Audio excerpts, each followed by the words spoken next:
Hello students, welcome back to my channel. So आज हम chapter 5 का पार्ट 2 देखने वाले हैं। आपकी बुक में सिटिंग अरेंजमेंट के कुछ लिमिटेड ही क्वेश्चंस दिए हैं, सर्कल सिटिंग अरेंजमेंट के। आपको वो सिर्फ एक क्वेश्चन से नहीं समझेगा कि सिटिंग अरेंजमेंट एग्जैक्टली क्या होता है। और मैं अभी 2-3 एग्जाम्पल आपको एक्सप्लेन करती हूँ, आप कंसेप्ट को समझने की कोशिश करो। और फिर हम क्या करेंगे कि मैं 2-3 एग्जाम्पल आपको समझाती हूँ इसके थ्रू। और आपको क्या करना है, ज्यादा से ज्यादा सिटिंग अरेंजमेंट के क्वेश्चन की प्रैक्टिस करने हैं। मैं आपके साथ एक पीडीएफ शेयर करूंगी आप वो पीडीएफ रेफर करो और उसके क्वेश्चंस आप सॉल्व करने की कोशिश करो। तब जाके आपको ये आएगा, इसके ऊपर थोड़ा सा कमांड आएगा। देखो, ये वो साइट के लिंक है setking.com। इसमें सेंटर फेसिंग वाले जो क्वेश्चंस है, बहुत सारे क्वेश्चंस है। आप इसके मिनिमम 15 या 20 क्वेश्चंस भी सॉल्व कर सकते हो। ओके, तो तब जाके आपको थोड़ी बहुत इसके ऊपर कमांड आएंगी सिटिंग अरेंजमेंट के क्वेश्चन सॉल्व करने के लिए। ओके, तो क्योंकि इसमें पहले बेसिक दिए है, क्यों, जब तक आपको लेफ्ट राइट नहीं समझता, किसका लेफ्ट कौन सा है, किसका राइट क्या है, जब ये समझेगा तब जाके आप क्वेश्चन सॉल्व कर पाओगे सिटिंग अरेंजमेंट के। ओके, तो ये वाली साइड पे आसान सिंपल एग्जांपल दिए हैं जिससे आपको लेफ्ट राइट समझेगा। और वो क्वेश्चंस की आप प्रैक्टिस करो, आपको काफी ये होगा, इससे फायदा होगा ये साइड से कुछ एग्जांपल सॉल्व करने के बाद। ओके, तो अभी हम देखते हैं क्वेश्चन क्या दिया है। ABCDEFG are sitting along a circle facing at the centre. मतलब क्या, ABCDEFG एक सर्कल, ऐसे सर्कुलर टेबल मान लो आप, जो कार्ड्स खेलने के लिए बैठे। ओके, कार्ड्स खेलने के लिए बैठे सब लोग और फेसिंग द सेंटर, मतलब सबका मुंह कहाँ पे, सेंटर की तरफ ही है। तो अभी हमें क्या करना है, एक सिटिंग अरेंजमेंट ड्रॉ करना है और इसके ऊपर कुछ क्वेश्चंस है जो हमें आंसर करने हैं। ओके, तो सबसे पहले हम कितने टोटल नंबर लोग कितने दिए हैं, देखो 3 + 3 6 और 7 लोग हैं। तो हम क्या करेंगे, ऐसे 2 सर्कल ड्रॉ करेंगे। देखो 1 2। ओके, तो 7 लोग, 1 2 3 4 5 6 7 मैंने यहां पे ले लिया एक 1 2 3 4 5 6 7, कहीं पे भी ले लो, 7वां। ओके, और अगर 8 हो गए तो सामने सामने ऐसे लेने हैं। ओके, एग्जैक्टली सामने सामने लेने हैं हमें। तो अभी जैसा क्वेश्चन में दिया है पहले वैसा लिख लो। क्या दिया है, देखो, E is the neighbour of E and D। पहली इंफॉर्मेशन हमें क्या दी है, E इज, ऐसे लिखना है, neighbour NEI, neighbour of A and D। मतलब E किस किस का नेबर है, A और D का। दूसरी इंफॉर्मेशन क्या दी है हमें, G इज नॉट बिटवीन। देखो, G इज नॉट, ये नॉट का सा है, not between F and C। ये ऐसे क्यों लिख रही हूं मैं, ताकि हमें, देखो, बार बार हम इतना इतना बड़ा क्वेश्चन नहीं पढ़ेंगे अरेंजमेंट। ये कैसे, मैंने ये क्वेश्चन को शॉर्ट में लिख लिया और फिर according to this information I will draw the diagram. अभी देखो, G is not between F and C दिया है, और थर्ड क्या दिया है हमें, F इज ऑन इमीडिएट। देखो, ये immediate right, R for right of A ऐसा दिया है हमें, राइट। तो अभी एक चीज नोटिस करो, सबसे मतलब इसमें हमें जो करेक्ट इन्फॉर्मेशन दी वो कौन सी दी है कि F एग्जैक्टली मतलब राइट में बैठा है किसके, A के। ओके, तो हम क्या कर सकते, एक तो A को प्लॉट कर लो। ओके, A को प्लॉट कर लो और F immediate right of A, मतलब F को यहाँ पे रख लो। ओके, यहाँ पे मैंने A को रख लिया। ओके, और या फिर ये डायग्राम में हम क्या करेंगे, F को रखेंगे और A के इमीडिएट राइट में F होगा। A के, देखो, अगर यहाँ पे बैठा है A, तो इसका ये वाला साइड होगा लेफ्ट। ओके, आप खुद इमेजिन करके देखो, अगर आप यहाँ पे बैठे हो तो आपका लेफ्ट ये वाला होगा और आपका राइट ये वाला होगा। ये आपको प्रैक्टिस से ही आएगा कि कौन सा लेफ्ट लेना है, कौन सा राइट लेना है। आप ऐसे खुद को इमेजिन करके देखो, अगर मैं यहाँ पे बैठा हूं तो ये साइड मेरी कौन सी हो जाएगी, लेफ्ट, और ये वाली साइड मेरी क्या हो जाएगी, राइट। अगर F है तो ये इसकी लेफ्ट हो जाएगी, ये इसकी राइट हो जाएगी। यहाँ पे इसका राइट ये हो जाएगा, लेफ्ट ये साइड हो जाएगा। ओके, तो हमें वो ऐसे खुद से सोचना है कि ऐसे इमेजिन करो कि आप खुद वहां पे बैठे हो तो आपका लेफ्ट और आपका राइट क्या होगा। ओके, तो F is immediate right of A, मतलब A का राइट कौन सा है, ये, और इमीडिएट मतलब के एग्जैक्टली बाजू में F। A यहाँ पे लिया मैंने, तो A की ये साइड हो गई लेफ्ट और A की इमीडिएट राइट में F। 2 डायग्राम इसलिए निकाल रही हूं क्योंकि हमें ऐसे अरेंज करके देखना पड़ता है कि अगर ये साइड में रखा तो करेक्ट आ रहा है या फिर दूसरी डायग्राम में करेक्ट आ रहा है। ओके, अभी देखो क्या दिया है, G is not between F and C। ऐसा दिया है, मतलब क्या एफ और सी पास पास में है ऐसा हम सोच सकते। तो मैंने यहाँ पे सी ले लिया और यहाँ पे सी लिया, बट मुझे यहाँ पे जी को नहीं पुट करना है। क्यों? क्योंकि मुझे इन्फॉर्मेशन में दिया है कि G is not between F and C, G F और सी के बीच में नहीं आने वाला है, राइट। और हमें क्या दिया है, E is neighbour of A and D. अब ई ए और डी दोनों का नेबर होगा, मतलब अगर मैं ई को डी को अगर मैं यहाँ पे पुट करूं, सपोज मान लो अगर मैंने डी को यहाँ पे रख दिया, ई को यहाँ पे रख दिया, ई डी का तो नेबर आएगा बट ई ए का नेबर आएगा क्या? नहीं, इसलिए मुझे ये अरेंजमेंट कैंसिल करनी पड़ेगी।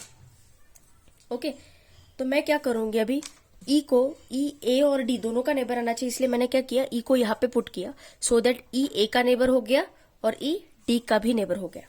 ओके, अभी देखो जी को हम यहाँ पे पुट नहीं कर सकते, क्यों? क्योंकि G is not between F and C बोला है हमें, तो जी को मैंने यहाँ पे पुट कर दिया। और बचा कौन सा लेटर, देखो ए बी, बी रह गया तो बी को मैंने यहाँ रख दिया। ओके, इसको भी देखो इससे आ जाएगा, देखो एफ के बीच में यहाँ पे भी हम ई ले सकते, यहाँ पे डी ले सकते, ए इज नेबर बिटवीन जी, और जी को यहाँ लेंगे और यहाँ पे बी को लेंगे।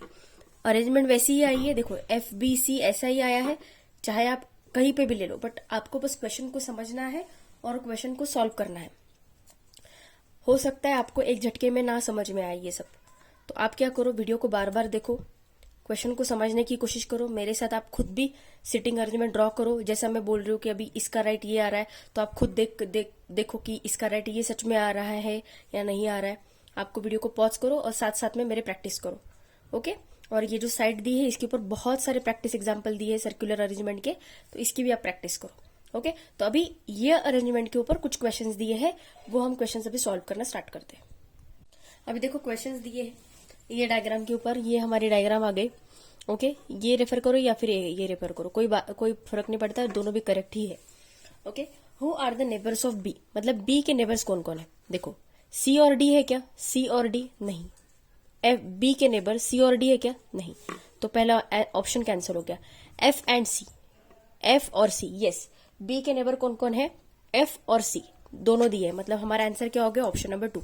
अभी ए और एफ तो नहीं है, देखो ए और एफ नेबर मतलब कैसे एग्जैक्टली आजू बाजू में आने चाहिए। ओके, और फोर्थ ऑप्शन तो वैसे भी नहीं, क्योंकि एफ एंड सी हमारा आंसर सीधा सीधा हमें मिल गया है। ओके, अभी देखो नेक्स्ट क्वेश्चन, देखो इसके ऊपर क्या क्या है। तो which pair given below has the second person sitting immediately to the right of the first, मतलब सेकंड, मतलब ये वाला पर्सन इसके इमीडिएट राइट में है क्या नहीं, वो हमें चेक करना है। अभी बी सी के इमीडिएट राइट में है क्या, चेक करो।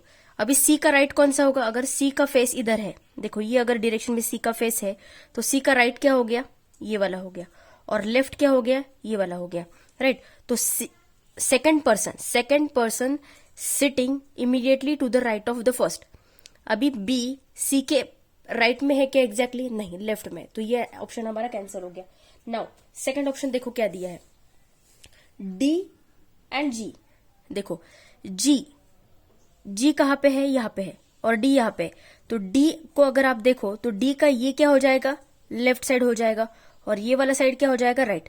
तो जी डी के एग्जैक्टली लेफ्ट में है, राइट में है क्या, नहीं, तो ये वाला ऑप्शन भी हमारा कैंसिल हो गया। नाउ थर्ड, ई और ए, देखो सेकंड पर्सन, मतलब ए क्या चाहिए, ई के एग्जैक्टली राइट में चाहिए, हमें बोला है सेकंड पर्सन फर्स्ट पर्सन के एग्जैक्टली राइट में है या नहीं। तो अभी ए देखो ई के एग्जैक्टली राइट में है क्या, देखो ई का लेफ्ट हो जाएगा ये साइड और राइट साइड हो जाएगी ये वाली, तो ई ए एग्जैक्टली ई के राइट साइड में है, राइट, मतलब हमारा आंसर क्या हो गया, ऑप्शन नंबर 3। समझ गए। अगर आप ए और बी को देखो तो बी ए के एग्जैक्टली राइट में है क्या, राइट साइड में है, बट एग्जैक्टली राइट में है क्या, नहीं, थोड़ा सा आगे है। एग्जैक्ट राइट में ए के कौन है, एफ है, बी नहीं है एग्जैक्टली राइट, इसलिए हमारा ऑप्शन नंबर 4 भी करेक्ट नहीं आएगा। सो हमारा आंसर होगा ऑप्शन नंबर 2 ई ए। ओके, क्योंकि ए ई के एग्जैक्टली राइट में है, राइट। नाउ क्वेश्चन नंबर 3 देखो क्या दिया, what is the position of F, F कहाँ पे है, to the immediate left of A. F A के इमीडिएट लेफ्ट में है क्या, नहीं, ए की ये क्या हो गई, राइट साइड होगी, और ये क्या हो गई, लेफ्ट साइड हो गई। अगर आप यहाँ पे बैठे हो, यहाँ पे आप अगर बैठे हो तो ये आपका हो गया राइट साइड और ये हो गया लेफ्ट साइड, तो एफ ए के लेफ्ट साइड में है क्या, नहीं, तो हमारा फर्स्ट ऑप्शन कैंसिल हो गया। सेकंड ऑप्शन देखो क्या दिया, to the immediate right of B, F. अगर बी यहाँ पे बैठा है तो बी का राइट साइड कौन सा हो गया, ये वाला हो गया, और लेफ्ट साइड कौन सा हो गया, ये हो गया। तो बी की इमीडिएट राइट में है क्या, नहीं, बी की इमीडिएट लेफ्ट में है। Second to the right of C, अभी सी देखो, सी का राइट साइड हो गया ये, तो राइट साइड मतलब 1 2 यहाँ पे आ रहा है क्या सी, नहीं, इसलिए थर्ड ऑप्शन भी कैंसिल हो गया। नाउ फोर्थ ऑप्शन चेक करो, third to the left of D. अभी डी देखो, डी का लेफ्ट कौन सा है, ये है, right, third to the left of D, 1 2 and 3। देखो थर्ड ऑप्शन में भी है, third to the left of D आ रहा है क्या, देखो लेफ्ट साइड कौन सी है, ये है डी के, 1 2 3, थर्ड में कौन है, बी है, नहीं है, इसलिए हमारा आंसर क्या हो गया, option number 5, none of this, क्योंकि इनमें से कोई भी पोजीशन उसकी दी नहीं है, तो इसलिए थर्ड का आंसर हो गया हमारा none of this.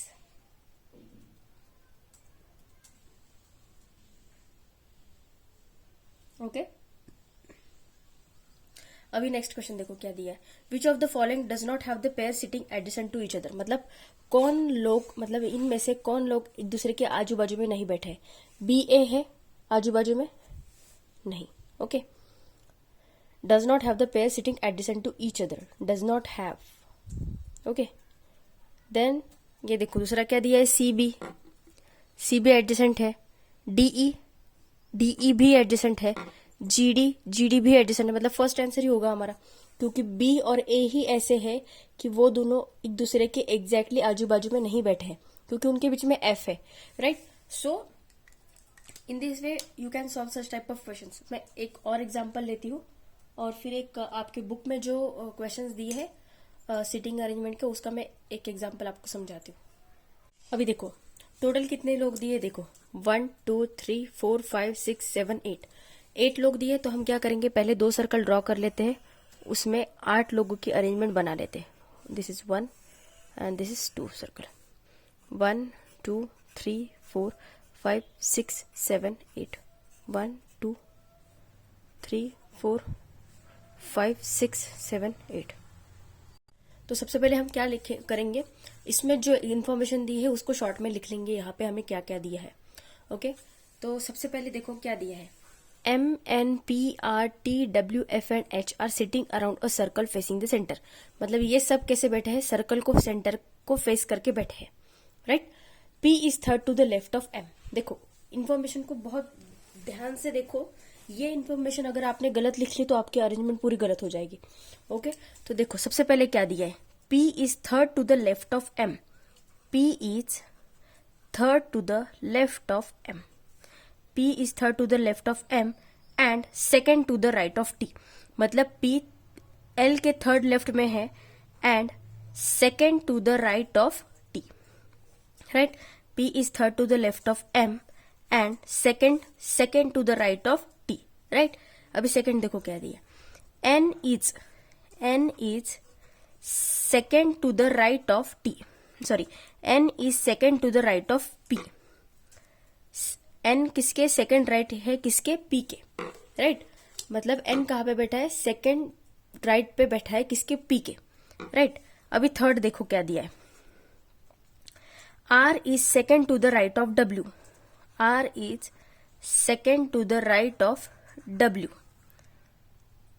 R is second to the right of W, who is second to the right of M, who मतलब किसको रेफर कर रहा है, ये W को ही रेफर कर रहा है कि R सेकंड राइट W के है, जिसके सेकंड राइट में कौन है, M, मतलब हु यहाँ पे किसको रेफर कर रहा है, पहले वाले को ही रेफर कर रहा है, राइट। इसके पहले वाला मतलब ये पहले वाला, राइट। तो who is second to the right of M, मतलब W सेकंड राइट ऑफ किसके है, M के, right. F is not immediate neighbour of P, और क्या दिया है, F इमीडिएट नेबर नहीं है, किसके, P के, इमीडिएट नेबर, ऐसे लिखो आप, इमीडिएट नेबर। ओके, तो अभी हमारे पास ये इंफॉर्मेशन है और यूजिंग दिस इंफॉर्मेशन हमें अभी ड्रॉ करना है। ओके, देखो अभी ये इंफॉर्मेशन को यूज करो, देखो जिसके बारे में सबसे ज्यादा इंफॉर्मेशन है उसको पहले प्लॉट करना है। एक बात याद रखो, जिसके बारे में अभी सबसे ज्यादा इंफॉर्मेशन किसके बारे में, P दिख रहा है, यहाँ पे भी P दिख रहा है, ओके, यहाँ पे भी P दिख रहा है, मतलब सबसे ज्यादा इंफॉर्मेशन किसके बारे में हमारे पास, P के बारे में। तो सबसे पहले P को प्लॉट करो। ओके, अभी क्या दिया है, P is third to the left of M, M के लेफ्ट साइड में। अभी M अगर मैंने यहाँ पे पुट किया तो M की ये राइट साइड हो गई, राइट। M को अगर यहाँ पे पुट किया, M को यहाँ पे पुट किया 1 2 3, देखो ये हो गई M की राइट साइड, है ना। अगर M ऐसा बैठा है ये तरफ मुंह करके, तो ये हो गई इसकी राइट साइड और ये हो गई इसकी लेफ्ट साइड। अगर आप बोलोगे 1 2 3, यहाँ पे क्यों नहीं पुट किया आपने 1 2 3 थर्ड लेफ्ट आने के लिए, तो देखो ये इसका क्या हो जाएगा, राइट, और यहाँ पे लेफ्ट में आ जाएगा। बट हमें इंफॉर्मेशन क्या दी है, सॉरी, ये इसका लेफ्ट में आ जाएगा और ये वाला राइट में आ जाएगा। P यहाँ पे राइट में आ सकता था अगर मैंने M को यहाँ पे पुट किया होता, सपोज यहाँ पे, तो M का राइट साइड, सॉरी, M का लेफ्ट साइड ये आता था और M का राइट साइड ये आएगा, राइट। तो 1 2 3 P कहाँ पे आता था, राइट साइड में आता था, बट हमें दिया क्या है, लेफ्ट साइड में है, इसलिए M का वो जो हमने पुट किया है वो गलत है, राइट। देखो मैं बहुत बारीकी से आपको समझाने की कोशिश कर रही हूँ, ओके। इतना डिटेल में मतलब शायद ही आपको कोई समझाएगा, ओके। रेड फ्लैग, तो मैं चाहती हूँ कि आप पूरे कंसंट्रेशन से वीडियो देखो, नहीं भी समझा तो भी वीडियो को बार बार देखो। मैंने देखा है बहुत सारे बच्चे क्या करते हैं, जस्ट वीडियो को विजिट करते हैं, एक बार वीडियो देखते हैं, उनको समझ में नहीं आता है और बोलते हैं क्या मतलब कुछ भी समझा रहे हो मैम आप। ऐसा नहीं चलता है बेटा, आपको वीडियो को विथ फुल कंसंट्रेशन वीडियो को 2-3 बार समझना होगा, और आपको ये एक झटके में नहीं समझेगा। क्यों? क्योंकि आप ये सब पहली बार कर रहे हो, आपने इसके पहले ये सिटिंग अरेंजमेंट के क्वेश्चन सॉल्व नहीं किए, ना ही डायरेक्शन के क्वेश्चन सॉल्व किए, ये बस आपको पहली बार है। तो ऑब्वियसली अगर आप कोई चीज पहली बार कर रहे हो तो आपको तो वो डिफिकल्ट जाएगी ना। आपको आसान कब जाएगी, जब आप इसकी ज्यादा से ज्यादा प्रैक्टिस करोगे तभी आपको आसान जाएगी, राइट। इसीलिए ऐसे मत सोचो कि ये सिटिंग अरेंजमेंट हमें आ नहीं रही है तो हम ये टाइप के क्वेश्चन को छोड़ देंगे, ऐसा नहीं है।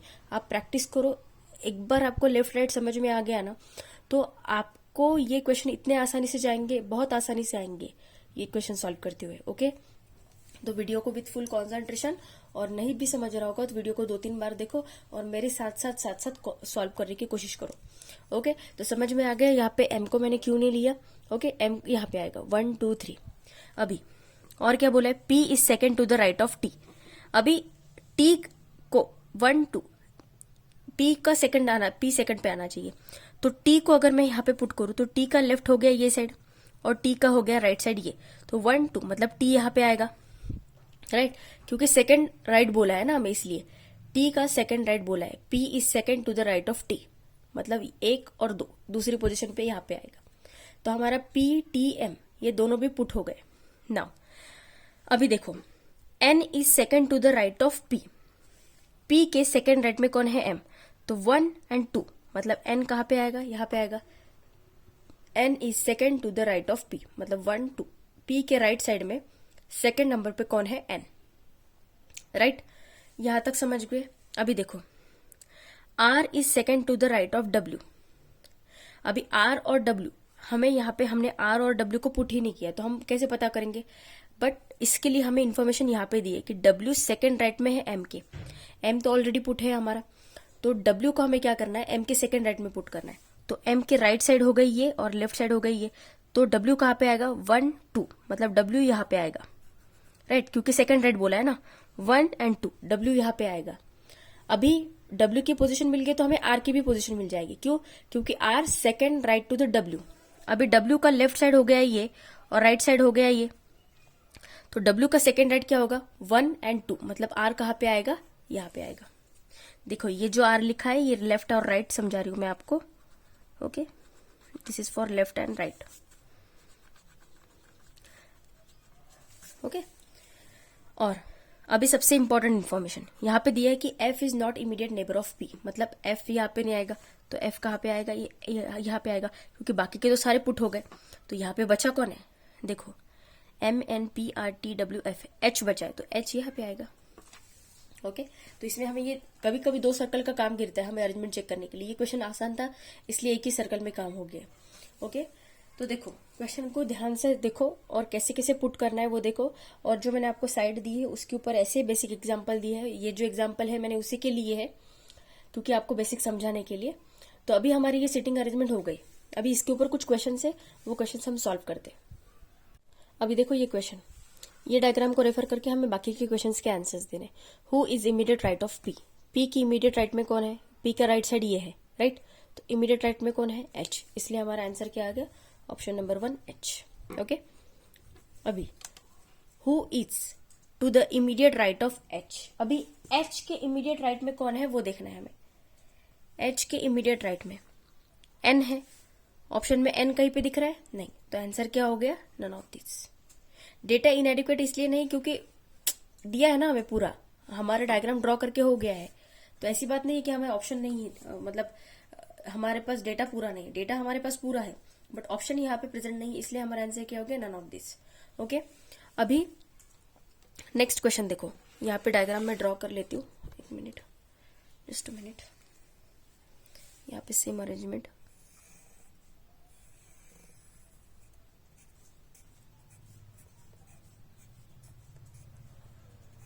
F M N H P और टी एंड डब्ल्यू। ओके, अभी इसको ये डायग्राम को रेफर करो। Who is immediate left of R, R की इमीडिएट, आर का राइट साइड कौन सा है ये, और लेफ्ट साइड कौन सा है ये, तो आर की इमीडिएट राइट में लेफ्ट में कौन है, टी, तो हमारा आंसर क्या हो गया, option number 4। Okay, now next question देखो, who is third to the right of H, H के थर्ड राइट में कौन है, एच की राइट साइड कौन सी हो गई, ये, अगर एच यहाँ पे देख रहा है तो एच की राइट साइड ये हो गए, तो थर्ड पूछा है ना, 1 2 एंड 3, तो थर्ड पोजीशन पे कौन है, एफ, तो हमारा आंसर क्या हो गया, ऑप्शन नंबर 4 एफ।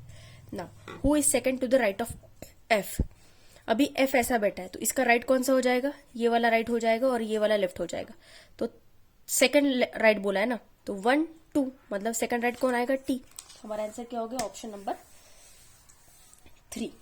ओके, तो ये थे सर्कल अरेंजमेंट के क्वेश्चंस। ओके, तो आपके बुक में भी कुछ अरेंजमेंट के क्वेश्चंस दिए हैं, सर्कल के नहीं दिए हैं बट कुछ डिफरेंट टाइप के दिए, तो वो भी हम करेंगे, अगर रो में खड़े हैं तो कैसे कैसे करेंगे, और आपके कुछ एग्जाम्स है जिसमें आके गए हैं सर्कल के क्वेश्चंस, तो आप ऐसा करो कि एनएमएमएस के पिछले साल के क्वेश्चंस चेक करो जिसमें सर्कल के क्वेश्चंस दिए हैं अरेंजमेंट के, और वो क्वेश्चंस आप खुद से सॉल्व करने की कोशिश करो, बट सबसे पहले वो सॉल्व करने के पहले आपके लेफ्ट राइट क्लियर होने चाहिए, तभी जाके आप सॉल्व कर पाओगे वो क्वेश्चंस को। ओके, तो अभी बुक के कुछ क्वेश्चंस देखते हैं। अभी देखो, ये जो क्वेश्चन दिया है, in a row of 6 students D and G, जो सॉल्यूशन दिया है उसमें सी यूज किया है, इसलिए मैं यहाँ पे जी की जगह पे सी ही लिखती हूँ। ओके, आपके बुक में जी ही क्वेश्चन में दिया है बट सोल्यूशन जो प्रोवाइड किया है उसमें सी यूज किया है। ओके, तो अभी देखो हम इसको कैसे सॉल्व करने की कोशिश करते हैं। D and C are neighbours of E, B is only neighbor of A. If A is fourth from F, then who are sitting to the both ends of a row? रो मतलब अभी ऐसे मान लो कि ये कितने लोगों की रो है, 6 लोगों की रो है। Okay, 1 2 3 4 5 and 6, 1 2 3 4 5 and 6। ओके, 2 ऐसे मैंने बना लिए। तो अभी हमें क्या करना है कि देखना है क्वेश्चन में कुछ ना कुछ हिंट ऐसी दी होती है हमें जिससे हम इसको सॉल्व कर सकते हैं। आपको वही हिंट को कैप्चर करना है, और ये कैसे आपको आएगा, आप जितनी ज्यादा प्रैक्टिस करोगे उतनी ज्यादा आपको हिंट अच्छे से समझ में आएगी कि एग्जैक्टली हमें कहाँ पे किसको पुट करना है। ओके, तो सबसे पहले तो मैंने ड्रॉ कर लिया, अभी लिख लेते हैं कि क्या क्या दिया है। In a row of 6 student D and C are neighbours of E, देखो क्या दिया है, डी एंड सी किसके नेबर है, are neighbour of E. Okay, then second क्या दिया है, देखो B is only neighbour of A, देखो ये सबसे बड़ी हिंट है, B is only neighbour of A. Okay, then third, if A is fourth from, if A is fourth from F, fourth from F मतलब F से कितना है, fourth from F, then who are sitting to the both ends of the row, मतलब ये corner में और ये corner में कौन बैठा है वो हमें निकालना है। ओके, तो सबसे पहले ये बात सोचो, जैसे मैंने आपको बोला कि इसमें ही हमें ऐसी कुछ हिंट दी होती है जिससे हमें पता चलेगा कि कैसे हमें क्वेश्चन को सॉल्व करना है। अभी अगर सोचो कि B is only neighbour of A, ऐसा बोला है मैंने, मतलब B is only neighbour of A, तो अगर आप सोचो B मतलब A का सिर्फ नेबर B ही है, ऐसा मीनिंग होता है, B is the only neighbour of A. अगर मैं ऐसा सोचूं तो आप देखो, अगर मैं B को यहाँ पे पुट करूं और A को यहाँ पे पुट करूं, ओनली मतलब क्या, बाकी आजू बाजू में कोई भी नहीं, सिर्फ एक ही नेबर है। अगर एक ही नेबर है ऐसा बोलोगे तो उसका मतलब क्या होगा कि कॉर्नर पे कोई ना कोई होगा, या तो बी होगा या फिर ए होगा। बट हमें सोचना है बी को कॉर्नर पे पुट करना है, ए को कॉर्नर पे पुट करना है। B is only neighbour of A, मतलब ए का सिर्फ नेबर बी ही होगा। एक साइड से अगर देखो तो एक साइड से बी ही नेबर होगा। देखो जो इसका सोल्यूशन है उसके हिसाब से इन्होंने थोड़ा सा मिस्टेक किया है। यहाँ पे उन्होंने ऐसा देना चाहिए था A is only neighbour of B. Okay, क्योंकि अरेंजमेंट जैसी आएगी उस हिसाब से तो वैसा ही होना चाहिए। यहाँ पे क्या चाहिए था, A is only neighbour of B, ऐसा चाहिए था अकॉर्डिंग टू मी। मेरे हिसाब से ऐसा चाहिए था, क्योंकि जैसा हम सोल्यूशन सॉल्व कर रहे हैं उसके हिसाब से तो वो वैसा ही जाना चाहिए। अगर A is only neighbour of B ऐसा बोला तो ये सेंटेंस का मीनिंग क्या होगा, इसका मीनिंग क्या होगा कि बी यहां पे आएगा और मतलब बी का सिर्फ नेबर यही होगा। ओके, और ये साइड में कोई नेबर है क्या उसके बी के, नहीं, राइट। तो अभी इसलिए हमने बी को यहां पे पुट कर लिया। ओके, और अभी हमें क्या दिया है कि ए से फोर्थ में कौन है, 1 2 3 4 एफ है, तो एफ यहां पे आ गया, मतलब ए से फोर्थ में एफ है, राइट। और अगर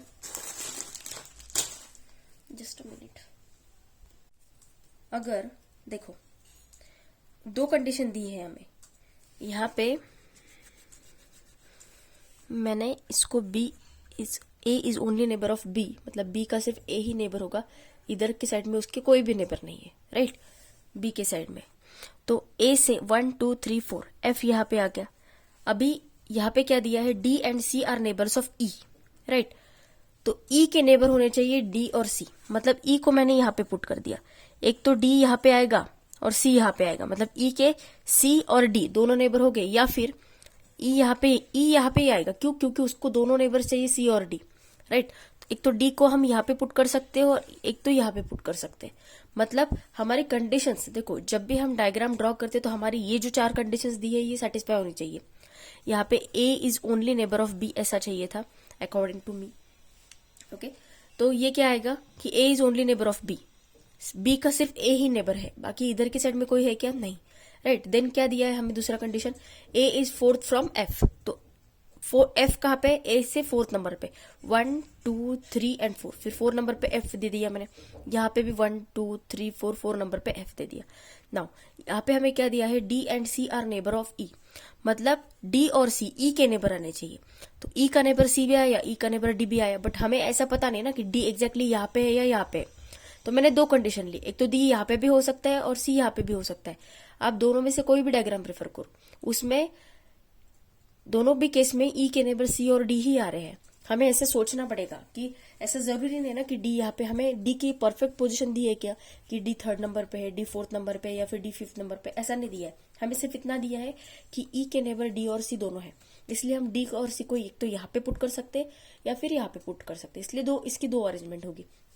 ओके, तो अभी जो क्वेश्चन में दिया है, अभी हमारे डायग्राम तो ड्रॉ हो गए। अभी क्वेश्चन में क्या दिया है, who are sitting at the both ends of the row, both end पे कौन है, बी और एफ, इसलिए हमारा आंसर क्या हो गया, बी और एफ। ओके, अभी हम सिटिंग अरेंजमेंट के 2-3 क्वेश्चंस दिखेंगे, सेम पैटर्न के क्वेश्चंस देखेंगे। ओके, देखो ये भी अरेंजमेंट का ही क्वेश्चन है, तो मैं पहले अरेंजमेंट के क्वेश्चन समझा रही हूँ आपको, सो दैट आपको थोड़ा बहुत आइडिया आ जाएगा। अभी एक चीज आप अपने दिमाग में फिट कर लो, 4 डायरेक्शन होती है, कौन सी होती है, east, west, north and south. Okay, north मतलब ये ऐसा, ओके, और साउथ मतलब नीचे की डायरेक्शन में।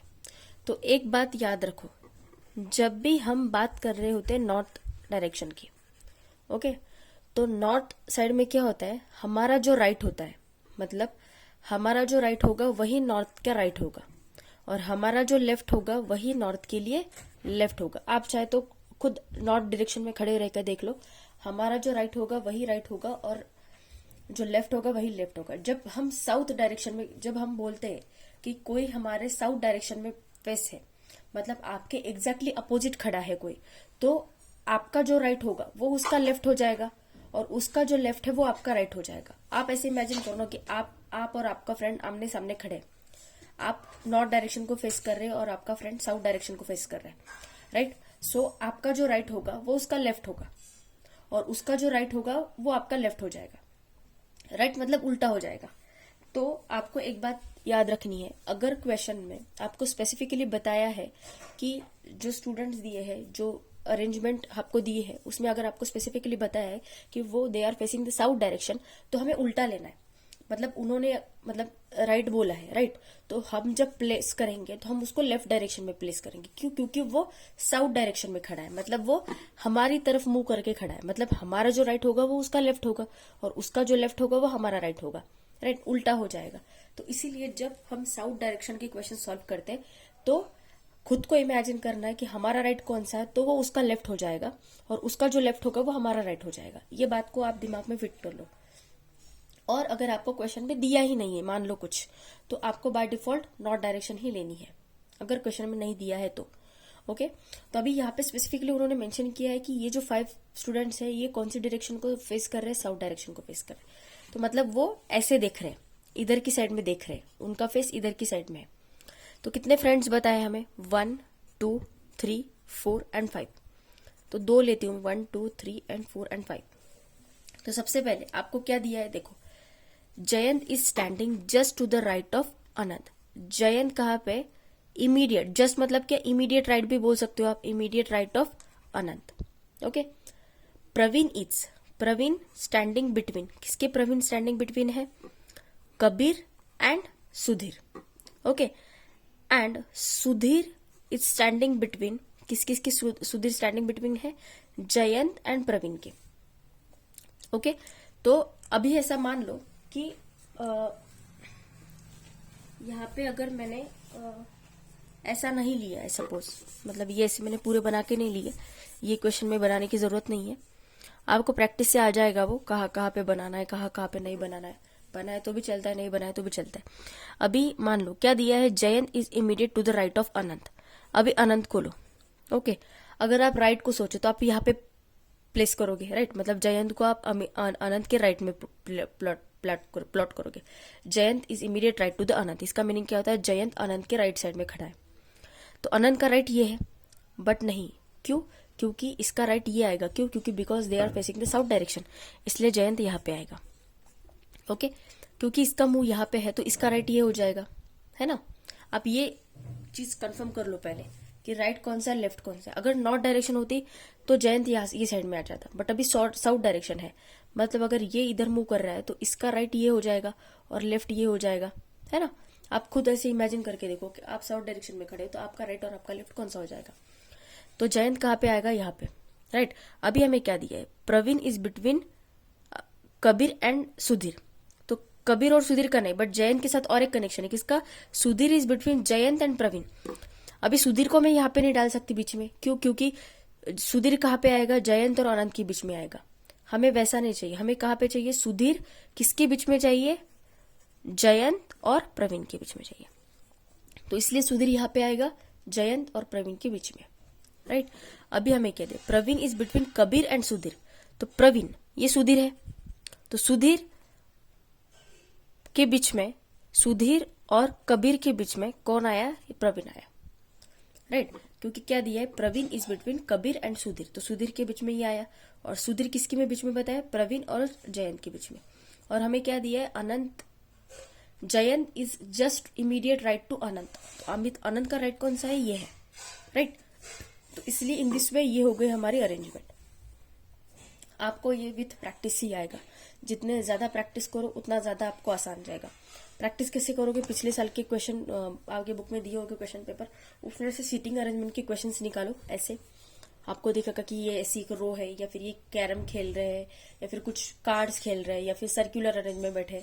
तो आप सीटिंग अरेंजमेंट के जितने भी क्वेश्चन है वो निकालो, एक पेज पे लिख लो और उसकी प्रैक्टिस करना स्टार्ट कर दो। और वैसे भी मैंने आपको एक PDF दी है, उससे आपके सर्कुलर अरेंजमेंट क्वेश्चन के हो ही जाएंगे।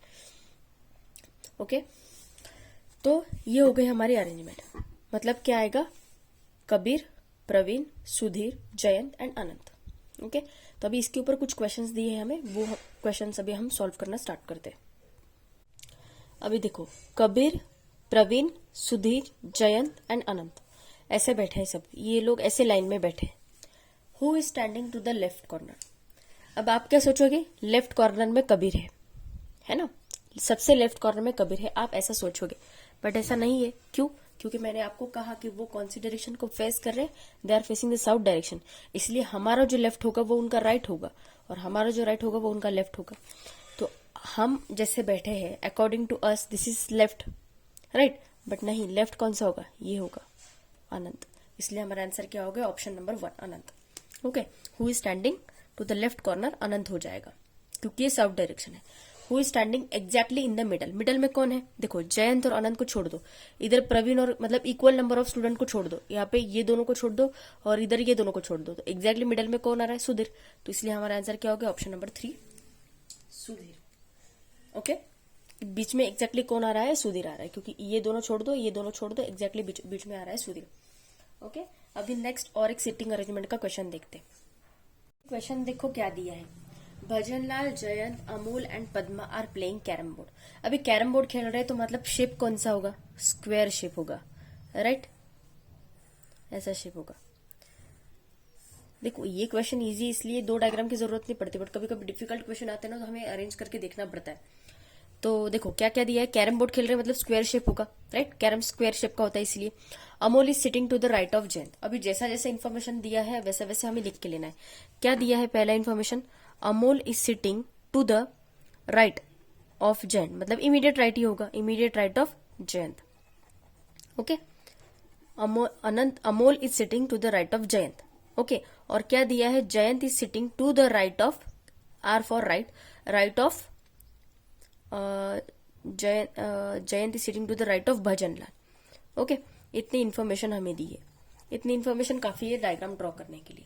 ओके, तो सबसे पहले किसके बारे में ज्यादा इन्फॉर्मेशन दी है, जयंत के बारे में, मतलब अमोल की इमीडिएट राइट में जयंत है और जयंत की इमीडिएट राइट में भजनलाल है, तो जयंत के बारे में ज्यादा इन्फॉर्मेशन, इसलिए हम क्या करेंगे, सबसे पहले जयंत को प्लेस कर लेंगे। ओके, क्या दिया है, Amol is sitting immediate to the right of Jayant. अभी जयंत का राइट कौन सा होगा, ये, अभी नॉर्थ साउथ कुछ नहीं, यहाँ पे नॉर्मल ही है। ओके, तो अगर इसमें कुछ स्पेसिफिक दिया नहीं हमें तो हमें फेसिंग द सेंटर ही लेना है। ओके, तो जयंत की इमीडिएट राइट में कौन बोला है हमें, अमोल, तो जयंत की इमीडिएट राइट में कौन आ गया, अमोल आ गया। ओके, और Jayant is sitting immediate right of Bhajanlal.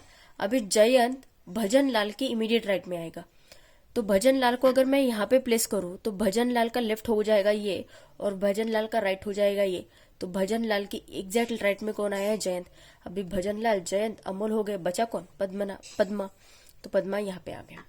Okay, तो ये हो गई हमारी अरेंजमेंट। ओके, देखो क्वेश्चन में जो क्राइटेरिया दिया है वो सेटिस्फाई होना चाहिए। डायग्राम कैसे भी बना सकते हो आप, ऐसा कुछ जरूरी नहीं है, बस क्वेश्चन में जो क्राइटेरिया दिया है वो सेटिस्फाई होना चाहिए। क्या दिया है कि जयंत की इमीडिएट राइट में अमोल है, तो जयंत की इमीडिएट राइट में मैंने अमोल को प्लेस किया, और भजनलाल की इमीडिएट राइट में जयंत है, तो देखो भजनलाल का लेफ्ट ये हो गया, भजनलाल का राइट ये हो गया, तो भजनलाल की इमीडिएट राइट में कौन आ गया, जयंत आ गया। अब बचा कौन है, तीनों प्लेस हो गए, 4 लोग है, तो पद्मा ऑब्वियसली यहाँ पे बैठेगा, कि इधर इधर थोड़ी ना बैठेगा, वो जो जगह खाली है वहीं पे बैठेगा ना, इसलिए पद्मा यहाँ पे आ गया। अभी using this sitting arrangement we will solve the question based on this sitting arrangement. Okay, देखो वो डायग्राम मैंने यहाँ पे बना ली, एक बार डायग्राम बन गए ना तो क्वेश्चन सॉल्व करना काफी आसान है। क्या दिया है देखो, who is sitting to the right of Amol, Amol का राइट कौन सा हो जाएगा, ये अमोल का हो जाएगा राइट और ये हो जाएगा लेफ्ट, तो राइट के अमोल के राइट में कौन बैठा है, पद्मा। ओके, तो आंसर क्या होगा हमारा, option number B. Okay, who is sitting in front of Padma, Padma के एग्जैक्टली सामने कौन बैठा है, जयंत, इसलिए हमारा आंसर क्या होगा, ऑप्शन नंबर 3 जयंत। ओके, अभी देखो ये क्वेश्चन क्या दिया है, the selection body officers of an interview are sitting in a such way that R is to the left of P. Okay, तो जैसा जैसा इन्फॉर्मेशन दिया है वैसा वैसे लिख लो। क्या दिया है, R is to the left of P, right, but to the right of T, मतलब आर किसके राइट में, यहाँ पे राइट लिखती हूँ। Okay, right of T, left of P है और आर किसके राइट में है, टी के। Q is sitting to the left of S. Okay, दूसरा क्या दिया है, Q is sitting to the left of S but to the right of P, but Q किसके राइट में है, पी के, राइट लिखती हूँ यहाँ पे, right of P. Who is sitting exactly in the middle of them, मतलब P कहाँ पे है?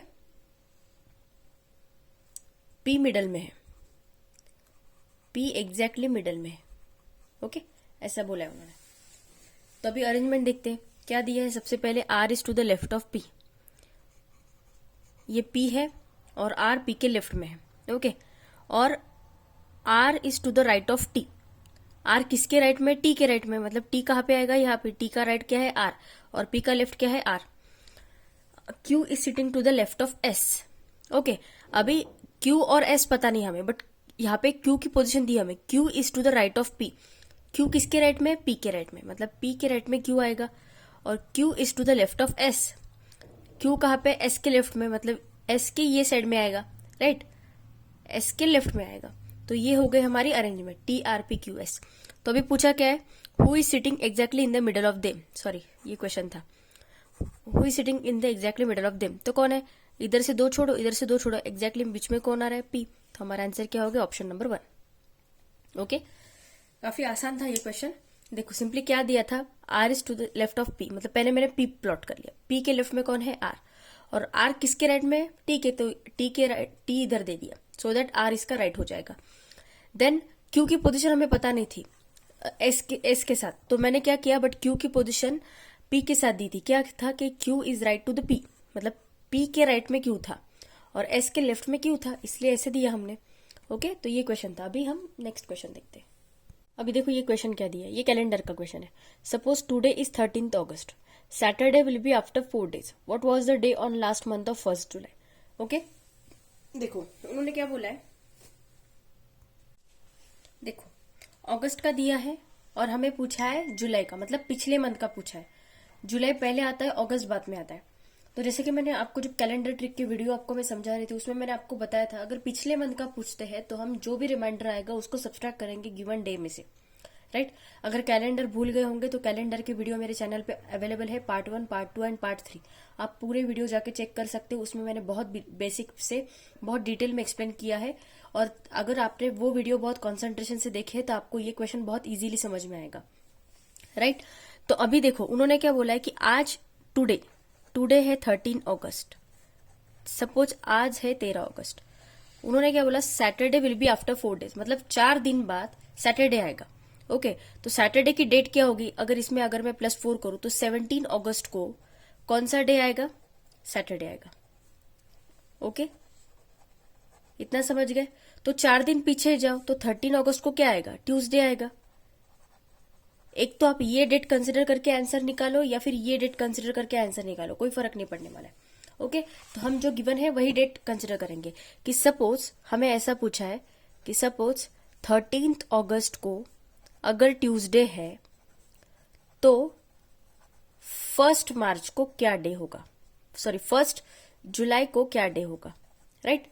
तो जुलाई पहले आता है, अगस्त बाद में आता है। तो हम क्या करेंगे, जाएंगे ऐसे ही जुलाई से अगस्त तक ही जाएंगे, बट हम क्या करेंगे, जो रिमाइंडर आएगा उसको सब्ट्रैक्ट करेंगे।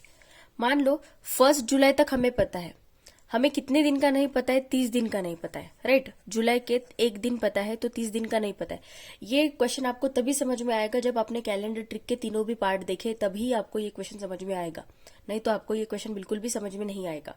ओके, तो जुलाई का हमें 1 दिन पता है, 30 दिन के बारे में नहीं पता है, तो 30 डिवाइडेड बाय 7 रिमाइंडर आया 2। अभी अगस्त के हमें कितने दिन पता है, सिर्फ 13 दिन तक ही पता है। सो 13 डिवाइडेड बाय 7 करो, रिमाइंडर आएगा 6। तो इन दोनों को ऐड करो, 6 + 2 8, 8 डिवाइडेड बाय 7 करो, रिमाइंडर आएगा 1। अभी हमें क्या करना है, मैंने जैसे बोला कि हमें पीछे का पूछा है, राइट। अगस्त से हम -1 इसलिए लिख रहे हो क्योंकि अगस्त से हम जुलाई से जा रहे हैं, पीछे जा रहे हैं, राइट। तो जो रिमाइंडर आता है उसको हम एक तो ऐड करते हैं, नहीं तो सब्ट्रैक्ट करते, आगे का मंथ देते, सपोज जुलाई का देते और अगस्त का पूछते तो हम रिमाइंडर को ऐड करते हैं। बट अभी हमें क्या दिया है, अगस्त का दिया है और हमें पूछा है जुलाई का, मतलब पीछे के मंथ का पूछा है हमें।